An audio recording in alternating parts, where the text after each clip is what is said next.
support untuk mereka itu justru sudah semakin berkurang. Jadi perubahan-perubahan kebijakan lembaga donor juga banyak mematikan aktivitas organisasi-organisasi yang bekerja langsung dengan kelompok basis, dalam konteks ini adalah dengan anak-anak.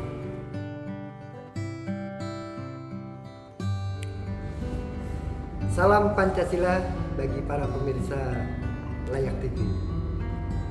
Pada kali ini saya merasa bersyukur mendapat kesempatan untuk berada Bapak, Ibu, Kakak, adik sekalian di Layak TV. Nah, terkait dengan basis kegiatan atau pengalaman saya adalah isu anak-anak. Pada kesempatan kali ini saya ingin semacam bukan sekedar mengenang masa lalu, tapi mencoba merefleksikan dan mencoba memaknai lagi tentang situasi anak-anak, terutama terkait dengan partisipasi anak. Saya kira sebagaimana sudah diketahui, ruang partisipasi anak itu sudah mendapatkan tempat yang sangat baik dari segi kebijakan ataupun adanya wadah bagi anak-anak untuk berekspresi dan menyampaikan aspirasinya yang kita kenal dengan nama forum-forum anak, yang saya kira sudah ada di seluruh wilayah di Indonesia, baik di tingkat kota kabupaten, provinsi ataupun di tingkat nasional. Hanya masalahnya, kalau kita berkaca atau merefleksikan pada pengalaman-pengalaman masa lalu, ada beberapa hal yang bisa dikatakan sebagai salah satu bentuk kekhawatiran dan menjadi bahan refleksi baik bagi para aktivis anak ataupun orang-orang yang terlibat atau anak-anak yang terlibat di dalam forum anak, yaitu semakin sedikitnya kelompok-kelompok rentan atau di dalam istilah Undang-Undang Perlindungan Anak, anak-anak yang membutuhkan perlindungan khusus itu sangat-sangat minim keterlibatan mereka di forum anak. Sedangkan berbagai program yang ada itu banyak menyentuh untuk mencegah ataupun menangani ataupun menyelesaikan persoalan-persoalan mereka. Kalau kita kembali ke masa lalu, sebenarnya justru kelompok-kelompok rentan ini yang memulai untuk berorganisasi. Sebagai contoh misalnya dulu pernah ada organisasi anak jalanan di beberapa kota, misalnya di Jakarta kita kenal Sanggar Akar yang sudah puluhan tahun dan sekarang masih eksis gitu ya, sebagai organisasi anak jalanan di Jakarta. Dan selain Sanggar Akar mungkin ada beberapa lagi yang pernah hidup. Di Jogja dulu kita kenal ada Girly yang kemudian para pengelolanya mendirikan LPS Rumana. Di Semarang kita kenal Paguyuban Anak Jalanan Semarang, PAJS, yang kemudian para penggiatnya mendirikan Yayasan Setara. Di Malang itu ada Yayasan Anak Alam atau kita sering singkat Nakal. Dan di Medan juga ada KKSP. Nah, pada masa-masa itu organisasi-organisasi itu hidup, mereka tinggal di satu tempat sehingga setiap hari berinteraksi dan berdiskusi, sharing tentang pengalaman-pengalaman sehari-hari yang mereka alami dan juga bagaimana mereka mengatasi itu. Jadi pandangan-pandangan mereka itu dipraktekkan dalam kehidupan sehari-hari, sehingga anak-anak pada masa itu mereka memiliki kesadaran kritis, terutama terkait dengan kehidupan mereka sendiri.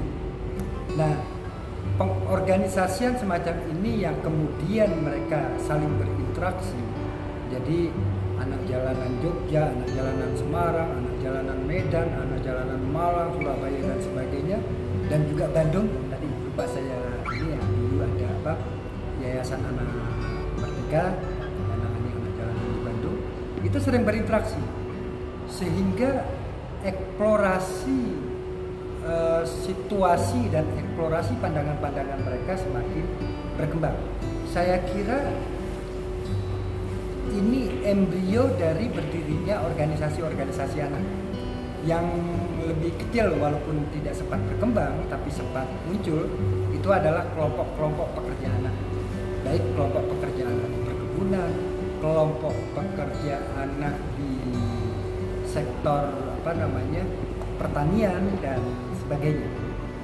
Nah, kalau kita mencoba mengingat pada masa lalu di mana mulai ada rintisan forum-forum anak, justru kelompok-kelompok rentan ini yang mendinamisir dan menghidupkan. Tapi barangkali karena karakteristik anak-anak ini dalam tanda petik, misalnya anak jalanan agak susah diatur misalnya begitu ya, sehingga pada perkembangan kemudian justru kelompok-kelompok rentan ini hilang dan didominasi oleh kelompok pelajar. Bukan saya mempersoalkan keberadaan kelompok pelajar, tapi lebih mempersoalkan bagaimana kelompok-kelompok anak yang masuk kategori anak yang membutuhkan perlindungan khusus juga ada di dalam forum anak sebagai penggerak atau aktivis forum anak yang barangkali juga bisa memberikan kontribusi pandangan-pandangan mereka terhadap perubahan-perubahan kebijakan yang akan mempengaruhi kehidupan anak-anak, seluruh anak di wilayah mereka ataupun seluruh anak di wilayah Indonesia. Nah, memang ada persoalan lain, yaitu organisasi-organisasi yang memfasilitasi mereka. Dalam hal ini kita sebut organisasi non pemerintah atau lembaga swadaya masyarakat, karena ada perubahan-perubahan pasca reformasi. Kita melihat sangat sedikit LSM yang menangani basis yang mampu bertahan hidup, karena support untuk mereka itu justru sudah semakin berkurang. Jadi perubahan-perubahan kebijakan lembaga donor juga banyak mematikan aktivitas organisasi-organisasi yang bekerja langsung dengan kelompok basis, dalam konteks ini adalah dengan anak-anak. Maka tantangan kemudian adalah bagaimana misalnya pemerintah memberikan support juga kepada lembaga-lembaga yang bekerja untuk anak yang membutuhkan perlindungan khusus dan mendorong organisasi lembaga-lembaga tersebut untuk mengorganisir kelompok-kelompok itu menjadi hidup sehingga mereka bisa turut ambil bagian di dalam pertemuan-pertemuan forum anak di wilayah mereka. Dengan demikian, kelompok-kelompok anak yang membutuhkan perlindungan khusus itu juga bisa menjadi bagian tidak terpisahkan dari gerakan forum anak. Saya kira ini bisa menjadi PR bagi kita semua, baik para aktivis anak ataupun organisasi kementerian, lembaga ataupun pemerintah daerah, untuk memberikan perhatian dan membuka ruang ekspresi dan gerak bagi anak-anak yang membutuhkan perlindungan khusus dalam wadah yang sudah diakui dan disupport oleh pemerintah, dalam hal ini adalah forum-forum anak. Demikian para pemirsa Layar TV, semoga kita tetap sehat. Semangat Pancasila, Indonesia Jaya, anak-anak Indonesia bahagia.